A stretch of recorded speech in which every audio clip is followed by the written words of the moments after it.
ఇకపై మీకు ఇష్టమైన ఫేవరెట్ సీరియల్స్ యొక్క ఫుల్ ఎపిసోడ్స్ యూట్యూబ్లో అందుబాటులో ఉండవు.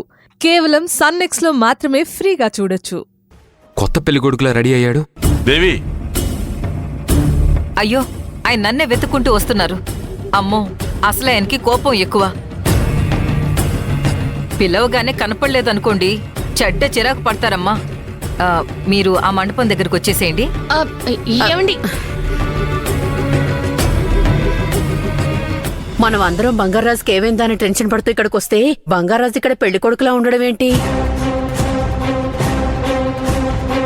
ఆ మండపం డెకరేషన్ అది చూస్తుంటే ఇక్కడ ఏదో జరుగుతోంది. ఇంతకీ ఈ దేవి గారెవరు? ఈవిడ పెళ్లి కూతురులా ఉంది. సమస్య లేదు, బావ రెండు పెళ్లి చేసుకుంటున్నాడు. సుందరి, మీ బాబాయ్ నాకు చెప్పకుండానే రెండో పెళ్లి చేసుకుంటున్నాడే. నేనేం చెయ్యాలి సుందరి?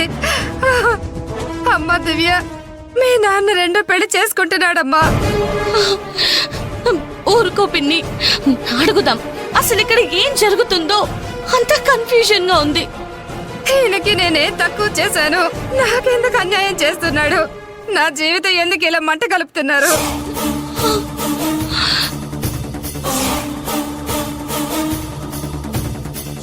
ఆ దేవి చూడు ఎలా ఉందో. దివ్య అను అంటూ సొంత పిల్లల్ని పిలిచినట్టుగా పిలుస్తుంది. ఆయనకు వీళ్ళంటేనే ఇష్టం కదా. సావిత్రమ్మ, ఆ దేవికి అన్ని చెప్పి మన దగ్గరికి పంపించినట్టున్నారు. అవును, ఇంతకీ బాబాయ్ ఎక్కడా? వచ్చినట్టే వచ్చి ఎటో మాయమైపోయాడు.